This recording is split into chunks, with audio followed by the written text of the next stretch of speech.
esse sigilo entre a gente, aqueles que conseguiram informações, conseguiram documentos, têm na sua mão e estão guardando isso, você não sabe o prejuízo disso. Sabe por quê? Porque essa briga é de todos nós. Mas na medida que tu retém informação, amigo, você trabalha contra e a favor daqueles que torcem pela nossa derrota. E isso, para mim, ficou muito claro, porque eu tive vasculhando, eu tive rastreando e percebi que aí, hoje mesmo, o próprio Gustavo me mandou algumas coisas que eu nunca li, cara. Quer dizer, por que eu nunca li? Com certeza, para passarem para ele, alguém quebrou o tal do sigilo e, possivelmente, quando passou, pediu sigilo. E esse sigilo, ele é um sigilo que ele só atrapalha. Então, eu venho 23 anos depois dizer, o sigilo atrapalha, atrapalhou, e ele é instrumento da própria União contra nós. Pois bem, então eu vou fazer a narrativa aqui dos fatos para que as pessoas rememorem e aqueles que vão ver a posteriori essa live possam entender o que esses caras estão falando, tá? Então, vamos lá. No segundo semestre de 1994, no segundo semestre de 1994, a Força Aérea Brasileira lançou o curso de especialização de soldados, ok? Chamado SESD, SE. Descrito no Decreto-Lei 880 de 93, no seu artigo 16, inciso 2. Lembrando que esse decreto foi revogado, mas já eu completo. O que foi posteriormente, ele fala aqui, revogado pelo Decreto 3.690 de 2000, que trouxe em sua nova redação, no artigo 17, o dispositivo do soldado especializado. Então, vejamos, eu tive, né, por providência e até por questão de responsabilidade, baixar de sites oficiais da Força Aérea, né?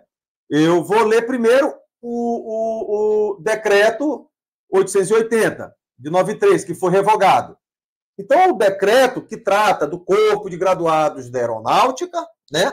Corpo do pessoal graduados da aeronáutica. No artigo 16, rememorando, o decreto 880 de 23 de julho de 93, o decreto que estava em vigência antes dos concursos, né? De iniciar os concursos, que o primeiro foi 94. Então, o que acontece? Ele fazia a previsão disso, e eu vou chamar a atenção para um detalhe.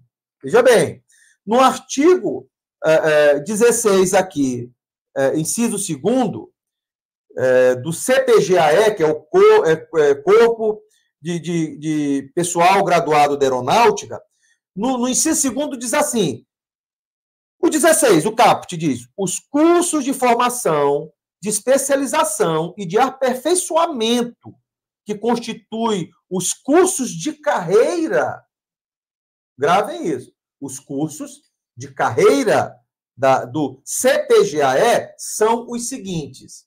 E no inciso 2º diz, de especialização de soldado, SEST. Beleza. Lemos aqui, procurem, tá? Deixa eu ver se eu aproximo aqui. Procurem.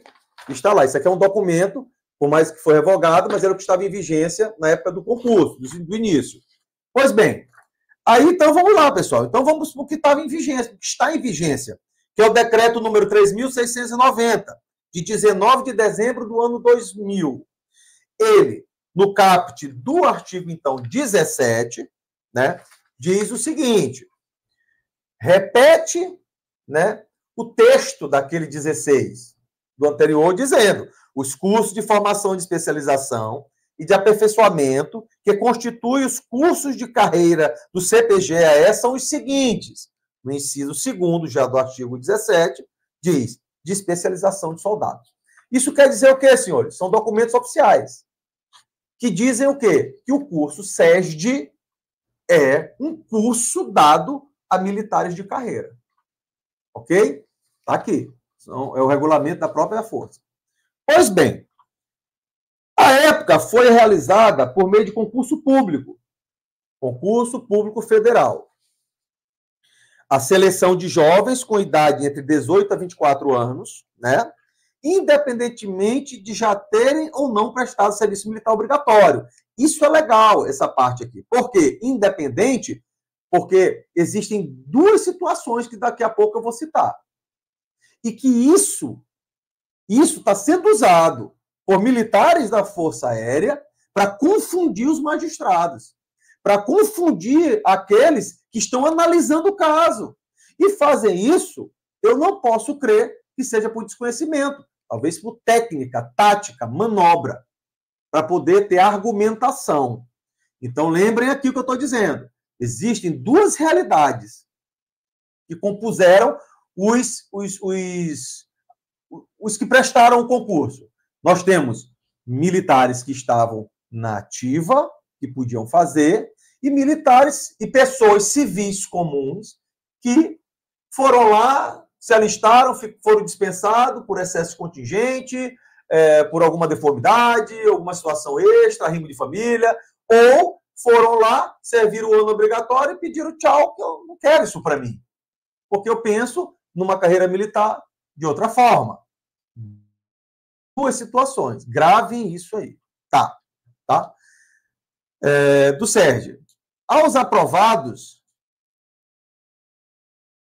Aos aprovados naquele concurso público, era atribuída a graduação de soldado de segunda classe. Vocês se lembram? Vou fazer mais um comentário aqui. Por quê? Conversando com o doutor Alessandro, eu entendo que administrativamente era necessário recepcionar esses civis. Perceba você, eu vou falar aqui dos civis. Por quê? Porque o jovem que era S2, ou já era S1 do SMI, do Serviço Militar Inicial, eles já tinham uma pré-convivência junto ao Corpo da Aeronáutica.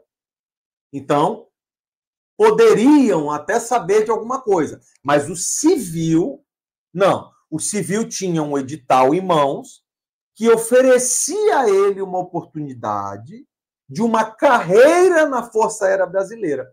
Vamos lembrar da época, gente, 94, 95, 96, governo Fernando Henrique, se eu não me engano, o Brasil vivia uma situação, era um momento de transição econômica, né? Nós vivíamos aí uma renovação de moeda e tudo mais. O fato é que, àquela época, não existia tantos concursos públicos como nós temos hoje, como vieram a acontecer ao longo do tempo, acima do ano 2000, ok? Concursos que as pessoas foram tendo isso.